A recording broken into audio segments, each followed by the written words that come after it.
एक दिन बुद्ध श्रावस्ती के ही एक गांव में भिक्षाटन के लिए पहुंचते हैं। जब बुद्ध गांव में प्रवेश करते हैं तो देखते हैं कि पूरे गांव में सन्नाटा छाया हुआ है। दूर दूर तक कोई व्यक्ति नजर नहीं आ रहा था। बुद्ध उस गांव के पहले द्वार पर जाते हैं और कहते हैं, भिक्षाम देहि, परंतु भीतर से बाहर कोई नहीं आता। बुद्ध दूसरे द्वार पर जाते हैं परंतु कोई दरवाजा नहीं खोलता। बुद्ध तीसरे द्वार पर जाते हैं परंतु उस द्वार से भी कोई व्यक्ति बाहर नहीं आता। फिर अचानक से एक दरवाजा खुलता है जिसमें से एक व्यक्ति बाहर निकलता है। वो जल्दी से बुद्ध का हाथ पकड़ता और उन्हें अपने घर में ले जाता है और कहता है, क्षमा करें बुद्ध, परंतु इस समय आप बाहर नहीं जा सकते। उंगलीमाल को श्रावस्ती की सीमा पर देखा गया है। सभी गांव वाले डर के मारे अपने अपने घरों की खिड़कियां, दरवाजे बंद करके बैठे हुए हैं। बुद्ध उस व्यक्ति से पूछते हैं, कौन है ये उंगलीमाल और उससे इतना भय क्यों है? वह व्यक्ति कहता है, उंगलीमाल एक राक्षस है। उसे जो भी मनुष्य मिलता है, बच्चा, वृद्ध, स्त्री या पुरुष, यहाँ तक कि सन्यासी भी, वो किसी को भी नहीं छोड़ता। महाराज प्रसन्नजीत के सैनिक भी उससे डरते हैं। बुद्ध उस व्यक्ति से पूछते हैं, क्या वो ये सब धन के लालच में करता है? वो व्यक्ति कहता है, नहीं, धन का उसे कोई लालच नहीं है।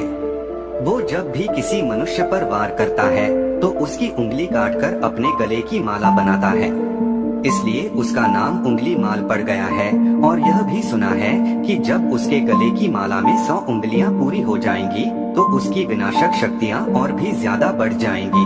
बुद्ध कहते हैं, आभार आपका, जो आपने मुझे उसके बारे में बताया। फिर वो व्यक्ति बुद्ध से कहता है कि कृपा कर आप बाहर न जाइए, क्योंकि वो आप पर भी वार कर सकता है।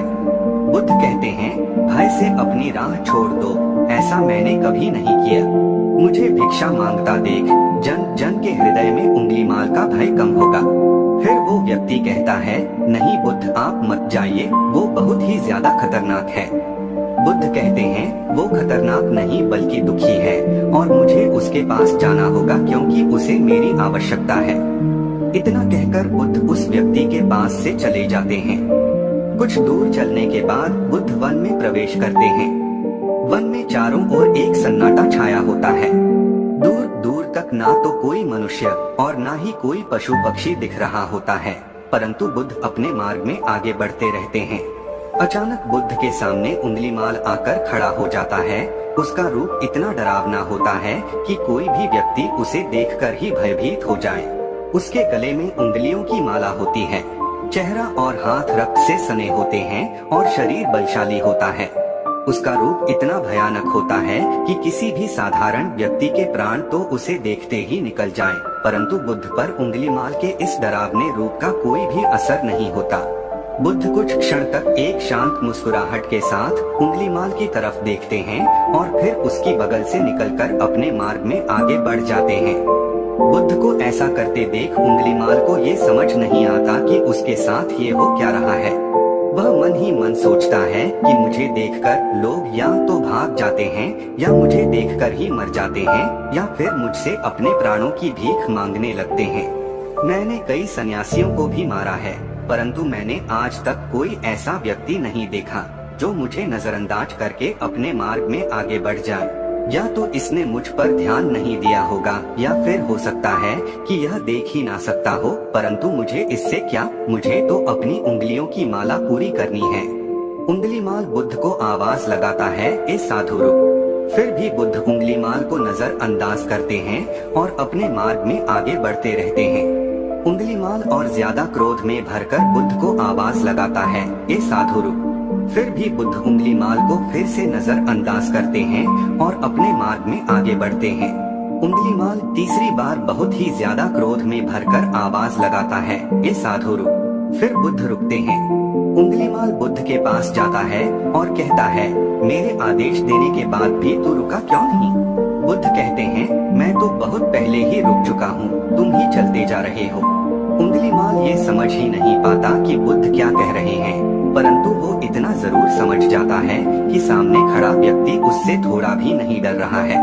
उंगलीमाल बुद्ध को डराने के लिए चिल्लाकर पूछता है, ए साधु, तुझे मुझसे भय नहीं लग रहा है क्या? मैं आदि मानव हूँ। बुद्ध कहते हैं, नहीं, तुम मानव हो। बुद्ध की यह बात उंगलीमाल के हृदय पर लगती है। पहली बार उसे किसी ने मानव कहा था, परंतु वो इस बात को नजरअंदाज करने का प्रयास करता है और बुद्ध से पूछता है, इस साधु तूने ये क्यों कहा कि तू कब का रुक चुका है, जबकि तू तो चल रहा था, और तूने ये क्यों कहा कि मैं नहीं रुका। बुद्ध कहते हैं, मैं बहुत पहले ही रुक चुका हूँ, यानी मैंने ऐसे सारे बुरे कृत्य करना पहले ही छोड़ दिया है जिससे किसी भी व्यक्ति को कष्ट पहुँच सकते हैं। सब जीना चाहते हैं, बस तुम उन्हें करुणा से देखने का प्रयास करो। बुद्ध के ये शब्द दोबारा से उंगलीमाल के हृदय पर चोट करते हैं, परंतु वह दोबारा से बुद्ध की बातों को नजरअंदाज करने का प्रयास करता है और इस बार वह और क्रोध में भरकर बुद्ध की गर्दन पर अपनी कटारी रख देता है, जिससे वो लोगों की हत्या किया करता था, और बुद्ध से चिल्लाकर कहता है, नहीं, मानव में ना तो प्रेम है और ना ही करुणा है, सिर्फ छल और कपट है, इसलिए मैं सबकी हत्या करूंगा और किसी को जीवित नहीं छोड़ूंगा। बुद्ध कहते हैं, तुम्हें लोगों ने बहुत दुख दिया है। उंगलीमाल, क्रूरता मनुष्य अज्ञान के कारण ही करता है। ईर्ष्या, द्वेष, मोह, माया ये सभी अज्ञान की ही संतानें हैं, परंतु वो व्यक्ति ही है जिसमें दया, करुणा, सद्भाव और समझ का उदय भी होता है। उंगलीमाल, यदि इस जीवन में क्रूर और निष्ठुर लोग हैं, तो दयावान भी हैं। बस तुम्हें अपनी आंखों से इस अंधेपन की इस पट्टी को हटाना होगा जो तुम्हें केवल बुराई ही दिखा रही है। तीसरी बार बुद्ध के शब्दों को सुन उंगलीमाल का खुद पर से संयम हट जाता है। उसे समझ नहीं आता कि पहली बार उसे अपना आपा इतना कमजोर क्यों महसूस हो रहा है। वह कोशिश तो करता है क्रोध करने की, परंतु कर नहीं पाता। वो बड़ी हिम्मत जुटाकर क्रोधित होने का नाटक करके बुद्ध से कहता है, तुम और व्यक्तियों जैसे नहीं हो। बुद्ध कहते हैं, मैं हर व्यक्ति जैसा ही हूँ, बस जागृत हूँ और यह सिद्ध कर रहा हूँ कि हर व्यक्ति में जागने की क्षमता है। मेरा मार्ग क्रूरता को दया में परिवर्तित करता है। उंगलीमाल, तुम अनजाने में घृणा के पथ पर हो, बस इस क्षण रुक जाओ। तुम्हारे भीतर भी ये क्षमता है कि तुम दया और करुणा के पथ पर चल सको।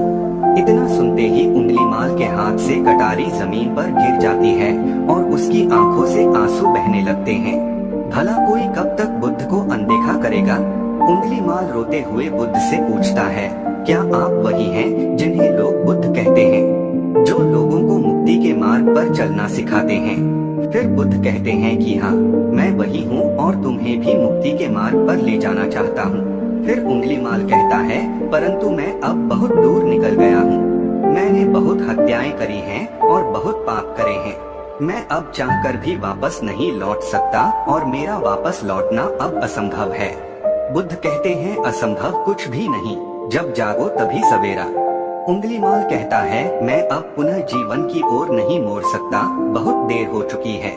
बुद्ध कहते हैं, तुम में इतनी चेतना है कि तुम जानते हो कि जो तुमने अब तक किया वह बुरा था। इसका अर्थ यह है कि तुम जानते हो कि क्या अच्छा है और क्या बुरा है। उंगलीमाल, जिस दिन से तुमने अच्छा कार्य करना शुरू कर दिया, उस दिन से तुम्हारा एक नया जीवन शुरू हो जाएगा। फिर उंगलीमाल कहता है, मैं कितने भी अच्छे कार्य क्यों न कर लूं, परंतु लोग मुझे उसी दृष्टि से देखेंगे और मुझे चैन से जीने नहीं देंगे। बुद्ध कहते हैं, उंगलीमाल, यदि तुमने हिंसा का मार्ग छोड़ा तो मैं तुम्हें मार्ग दिखाऊंगा और तुम्हारा संरक्षण करूंगा और तुम्हें लोगों की घृणा से बचाऊंगा। बस पहला कदम तुम्हें ही उठाना होगा। उंगलीमाल पूछता है, क्या ये हो सकता है? बुद्ध कहते हैं, अवश्य हो सकता है। तुम में असामान्य बुद्धि है उंगलीमाल, तुम परम सत्य के पथ पर बहुत आगे जाओगे। उंगलीमाल रोते हुए बुद्ध के चरणों में गिर पड़ता है और कहता है, मैं आपको वचन देता हूँ कि मैं सारे बुरे कृत्य करना छोड़ दूंगा और आपके पीछे करुणा के पथ पर चलना सीखूंगा। कृपा कर आप मुझे अपना शिष्य बना लीजिए। बुद्ध कहते हैं, मैं किसी को अपना शिष्य नहीं बनाता, बल्कि व्यक्ति स्वयं मेरे संग से जुड़ता है। उंगलीमाल उसी समय बुद्ध का भिक्षु बन जाता है। बुद्ध का भिक्षु बनने के बाद उसका नाम अहिंसक पड़ जाता है। चाहे आपने अब तक कितने भी बुरे काम क्यों न किए हुए होंगे, लेकिन अगर आप एक विचार को अपने मन में लाते हैं कि अब मुझे कुछ सही करना है, तो वही विचार आपके रूपांतरण का कारण बन सकता है। पर सबसे जरूरी बात यह है कि क्या आप पहला कदम उठाने के लिए तैयार हैं।